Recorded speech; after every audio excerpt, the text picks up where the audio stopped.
This right here is always one of my favorite videos to make every single season. Let's walk through 4 pitchers who are going to break out in 2026. Now, back in 2024, I dominated my picks. Last season, I did pretty well, so my hit rate here has been pretty exceptional over the last couple seasons. Last year, in particular, Gavin Williams ended up having a good season after a really bad start. Edward Cabrera was finally good after years of hoping he would be good. Clay Holmes, I thought was a pretty easy call converting to a starter, going to the Mets. And Jack Leiter had a pretty good year with bad peripherals. Will Warren had a bad year with good peripherals. Both kind of outperformed in the aggregate. I think I'll give myself a correct mark on one of those two, and you can decide which. And being correct here, to me, means overperforming your projected WAR by about a full win. That's what we're hunting for, and per usual, I'm targeting pitchers who are not projected for more than 2 WAR per ATC projections, which you could find on Fangraphs. Therefore,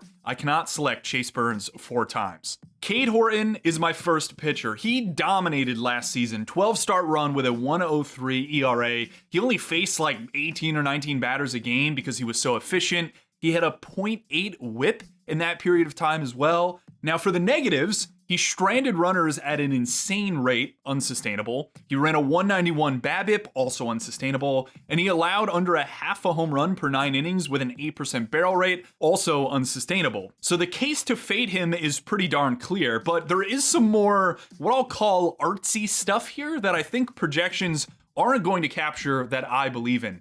And I think Cade Horton knew he was on a pitch count last year. The prior season, he had a subscap injury, and the result was that in 2025, he just fired first pitch strikes when he got up to the bigs. 67% compared to 60% in the minors. He knew he was only getting about 80 pitches a game, and he was solving for how many outs he could cover. And it actually worked, which is a key. I don't think this would have worked with every other pitcher. But it worked for Cade Horton because he cuts the heck out of his fastball. What I mean by cut is that at release, Cade Horton is just a little more around the baseball on a natural four-seam fastball grip. If you were to just give him a four-seam fastball and say, hey man, rip this pitch, he would release the ball a bit more like this, which I'll show you right here. We compare him to a guy who's a bit more efficient in their spin, so one that doesn't cut the ball as much. Those guys are going to be pronating a bit earlier as they get to ball release, such that they'll be more through the ball, creating that nice kind of backspin ride carry that we often hear about. Most guys exist somewhere on this pronation, supination spectrum. The average is around 90% or so if you want to measure it based on spin efficiency. Cade is all the way over on the extreme of supination bias, so he cuts the ball a ton. This cut shape tends to induce a lower barrel rate, which makes me believe in the home run suppression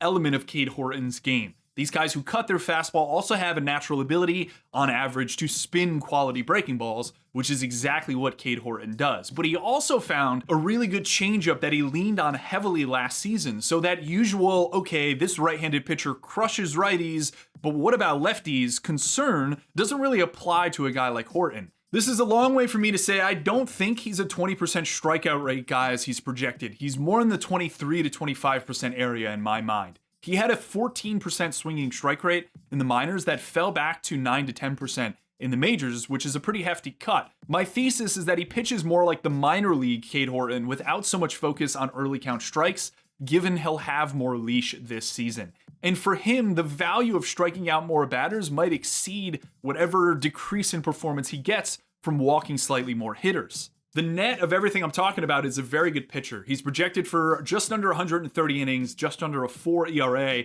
but that 13% K- walk is really the main thing that I'm going to adjust. I'll hold the walk somewhat constant, but I'm going to push up the strikeouts considerably. I'm going to add some extra home run suppression, given the belief that I love this kind of cut fastball he throws and think that'll play really well at Wrigley Field.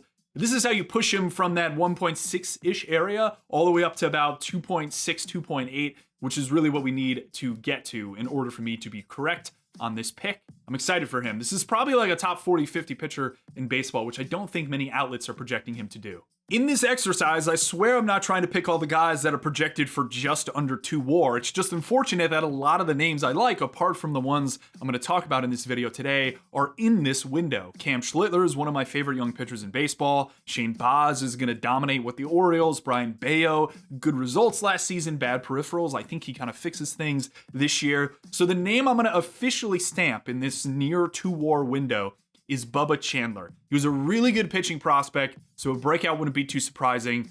And to be honest, the Pirates should have probably had him throwing innings in the majors last season, not so many in the minors, but that's besides the point. His final 3 starts last year are really what people are fawning over. 3 bad lineups, but he went 16 2/3 innings, 7 hits allowed, no walks to 19 strikeouts. My subtle concern with Chandler's profile is that I don't love right-handed starting pitchers whose best non-fastball is a changeup, and that's the case with Bubba Chandler. I need you to have a good slider if you're righties. If you look at a lot of the elite righties in Major League Baseball, they all have very good sliders. Chandler's slider, if you go back through the minors, sort from, say, 2023 to 2025, it's kind of a mediocre pitch. Pretty average chase, pretty average swinging strike, got a reasonable amount of whiffs, but really wasn't that dominant of a weapon to right-handed hitters. And this was against minor league hitters, which isn't particularly good. Now, he has a curveball that doesn't separate a ton from the slider, so much so that I'm not entirely sure if it's even another pitch. It just seems like it's a little bit slower of a version of his slider. You go back to the early 2023 area, he was also throwing a sweeper. So there's some iterations of a slider or some other breaking ball in here that might help him, but it remains to be seen what exactly that looks like. I bring this up because I'm aware of the problem, but if I'm aware of the problem, then everybody is aware of the problem, including Chandler and including the Pirates. But maybe they just don't care. In the small sample we have of MLB innings last year for him, his slider performed really well, probably for the first time. It was actually his electric fastball that got hit a bit. So perhaps things are evolving with the young righty. What I'm also intrigued about is the glimpse we got of him in spring training. From the plots we have, you could kind of see what might be happening here. His slot is up, he's cutting the ball a bit more. That's why the 4-seamers he's thrown have averaged like 7 inches less arm side movement than they did last season. That is a huge difference. Maybe this corrects slightly, but what this might help him finally do is get to a better slider. The one that he flashed in spring, which seems like the shape he was throwing last year, was harder than the one he was throwing last year, despite the fact that his 4-seamer was slightly down in velocity. So things are changing for Chandler. There's already a really strong fastball foundation, and now we could kind of dream on how this slot change might affect some of his shapes and make him even better. Projections have him at a 4.20 ERA with about 140 or so innings, just under 2 WAR. Similar to what I was doing with Cade Horton, one of the primary things I'm adjusting on a lot of these guys is basically projecting that the adjustments they make and how they've changed, how they pitch differently, will influence their strikeout rate up. And this is a pretty big driver of how Fangraphs calculates its WAR based on what pitchers they believe have more control over strikeouts, walks, and homers. So if we push up the strikeout rate, and we assume that some of the command he flashed late in last season allows him to sit more in like the 6 to 7% walk area as opposed to 8% plus, which is more around average, we could really make up a lot of this ground and get him pretty close to 3 WAR, especially if we project a very small innings bump and slight home run suppression. All of a sudden, we're looking at one of the best pitchers in baseball. Before we get to my final 2 breakout arms, it goes without saying, I want your breakout pitcher. So toss it in the comments below. I'm excited to see who you guys come up with. I won't say that you have to stick to my sub 2 WAR threshold, but I do want deeper cut names if you can. I know everybody likes Chase Burns. I know everybody likes Cole Reagans. These guys are very good pitchers. For the most part, if we just assume they're healthy, I think these guys are going to blow away projections. What I want is the guy that you think will make a K-rate jump, a little bit more subtle. Maybe he breaks out mid-year. Give me some of those names because I'm excited to see you guys come up with. And also, if you love this analysis, check out my Substack, $5 a month, $30 a year. Once we get into the season, I'm posting pretty much every day, very similar analysis to what I'm doing in this video. Also some cool stuff, college pitcher projections I'll throw out there, a top 40 pitching prospect sheet that I'm going to update pretty soon, and a variety of other goodies that I think you'll enjoy. Joey Cantillo is a super popular breakout pick this season, and I am going to follow the sheep. I will admit, it's kind of an odd pick for the industry to have as a consensus breakout. Yuri Perez, Chase Burns, some of these other guys make a lot of sense. Those are basically no-brainers. Cantillo is kind of odd. He had great results last season, but he's not really a stuff darling. It's more average stuff with average locations. He doesn't really throw hard. His 4-seam location's like directly over the middle of the plate to right-handed hitters, but it doesn't matter because he has a sick Vulcan changeup. Changeups are the pitch that I think stuff models do the worst job capturing. They're just more dependent on things that aren't directly related to stuff, command being the primary one. And this makes it such that very good changeups don't often pop in models. The shape of Cantillo's changeup mimes his fastball. It has a similar amount of lift, but it's just a lot slower. The average changeup has about 9 miles per hour of velocity separation to a pitcher's 4-seam fastball. Cantillo's is more like 13 miles per hour. And it generated a 49% zone whiff rate last season. So if you're a hitter swinging at this pitch in the zone, It was the only changeup in baseball thrown more than 150 times where it was basically a coin flip as to whether you'd actually make contact with the pitch. I think we often get carried away with the phrase tunneling in baseball analysis, especially on an arsenal level, primarily because I think it matters a lot more on a pitch-to-pitch level. My gripe with how I believe the public understands tunneling relates to the fact that people often think about it on an arsenal level. So they want pitches that hang together and then break off late in ball flight. Whereas stuff models generally value big lateral hard shapes and nasty kick changeups. Those pitches are often breaking off the line of other pitches earlier in ball flight. So they're not tunneling or holding that tunnel as long. The way I like thinking about tunneling is far more from a location standpoint. So Joey Cantillo is a great example. His fastball, I would say, is in a suboptimal spot. It's mostly middle of the plate, almost like down in to some extent to right-handed hitters. And his changeup is more in zone down away. So you could think about it from the perspective that, okay, if his fastball was up in the zone, then his changeup and fastball would actually break off the line they hold together earlier in ball flight. So by moving the four-seam fastball down, you could argue that fastball and changeup are miming each other in ball flight longer, and that makes the changeup really good. So to me, it becomes a push and pull with his profile. If the four-seam moves up in the zone, does it hurt the changeup? And if it does, by how much? Is that loss greater than the gain he would have by putting his four-seamer in a better spot? All really good questions that I'm not entirely sure the answer to,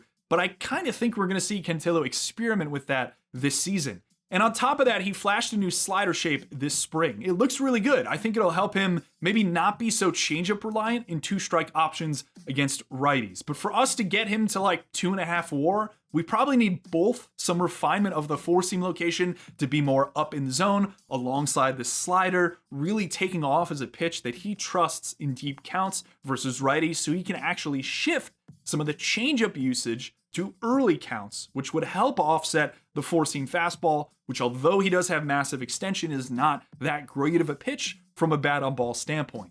Projections have him for 126 innings, just under a 4 ERA, good for about 1.6 WAR. I'm going to use my usual adjustment here, push up the K rate a bit. I believe that this slider will work deep count to righties, and that'll allow him to move some of the changeup to early count spots. So I'm going to push the strikeout rate more than I'm going to pull down the walk rate, but I will pull down the walk rate slightly under the assumption that early count spot changeup, maybe he moves around the fastball, you start to see him in zone a bit more, and he can pull that walk rate below 10%. Not going to play too much with the innings here. He is out of options, so he is a guy that I think has to kind of get going right off the bat. But once he gets going, once we see this changeup in play, new slider, I think this guy's kind of the limit this season for him. I will say, I struggled a bit with totally buying in on this breakout. I'm doing a bit of an aside here before we go to my last guy. The name that I struggled with is that I actually wonder whether Parker Messick on the Guardians is a better pitcher than Joey Cantillo. But I kind of am just being a sheep here on Cantillo, because I see more from a raw adjustment standpoint to get him over the WAR projection, whereas I just think Messick might be a really high floor pitcher. So I guess if there's an honorable mention, it would be Parker Messick, or you could just combine Cantillo and Messick into the Guardians lefty that isn't Logan Allen will be the breakout this year. I hope that makes sense. For my last breakout pick, we are getting grimy. I'm taking Chase Dollander of the Rockies. And I know what you're thinking. Are you insane? And the answer is kind of, yeah. I've never picked a pitcher with this low of a projected WAR, let alone one who is literally projected as the second worst starter in all of baseball this season. And I've never even thought of picking one that's going to pitch half of his games at Coors Field. A theme, if you've been watching my channel over the last couple months, is that I really like when organizations turn over personnel and bring in new individuals, particularly from a pitching standpoint, that we can assume will make changes to pitchers who previously have not been that good. And that is why I'm picking Dollander in this case. Projections are going off prior performance, so they're not really going to be able to assume that a pitcher makes dramatic changes to fastball usage. But I think from looking at what the Rockies have done and the Nationals have done over the last couple of seasons, we can assume both these teams pull back pretty heavily on four-seam usage. And as a result of that, can probably assume a bit more damage suppression. They're probably going to add shapes, which allows us to maybe juice the strikeout rates up a bit. So this is my very long way to say, perhaps one of my hottest takes this season, is that I don't think either the Rockies or the Nationals will have like a bottom 3 to 5 team ERA. That is especially bold and going to be probably impossible for the Rockies, so I'm a bit more confident on the Nat side of things. But let's get back to Chase Dollander. And we'll start with his mix. We've already heard in spring that he's added a sweeper. Now, he's not necessarily the kind of arm that I would expect to add this shape, but given his propensity to throw very hard, it could work even at Coors. And given how he spins the ball, this pitch is going to have a lot of lift, which gets to a subtype of sweepers. I guess you could kind of call them lift sweepers, that I wonder whether the Rockies' new regime tries to target. This shape doesn't generate the same miss as regular sweepers, but the barrel rate against it historically has been far lower. Now, I personally would want whiffs at Coors. I don't really want ball in play. So maybe this is a bit counterintuitive, but the larger theme here is telling Dollander to throw things that are not fastballs more. And to properly execute that, I think you just need to give him more weapons. Maybe we see more of a true cutter here as well as the season goes on, but give me 4 breaking balls and at least an attempt to do something to mitigate another 5.5 ERA season. The usage here is probably going to change pretty quick as well. 65% four-seamer against righties behind in the count can't happen. He's going to throw more sinkers there. If you push him to a lane where he can get righties whiffing more, and you could just pray the lefty approach catches a bit of positive reversion because it was really, really bad last season. Maybe you play with his changeup. Maybe you try a split, which generally isn't going to contract as much from a movement standpoint at Coors. Anything to not have a 5.67 Sierra again against lefties is going to help him. One of the reasons I'm oddly confident in this breakout pick is that the bar to clear here is not particularly high. He's projected for under a WAR with like a 5.5 ERA. So we can assume some very subtle things here and get him to like the 1.5 WAR territory for this to be correct. The main one for me that I'm going to adjust on him is the innings total. I think he will make close to 30 starts, so I'm more comfortable pushing him up to about the 150 area, which again, from an accumulation standpoint with WAR, really vaults him ahead. I'm also going to assume a bit better from a damage suppression standpoint, given the fact I'm pretty confident we're going to see fewer four-seam fastballs, more sinkers, etc. So even if the results here are still like a 4.7 ERA pitcher, 4.5, if I'm super, super lucky, for the most part, I really think the strikeouts and damage suppression along with the innings is what you get him to like the 1.5 WAR territory on, which would be a very good season for a Rockies pitcher. Thanks as always for watching this video. Give me your breakout pitcher in the comments below, and please don't pick Chase Burns or Hunter Green or Cole Reagans or anybody like that. I'm going to put out a top 40 starting pitchers video. It's going to be split in 2 parts, 1 to 20 and 21 to 40. That'll be on your feed soon, so make sure you subscribe if you haven't already. Check out my Substack, and thanks as always for checking out my channel.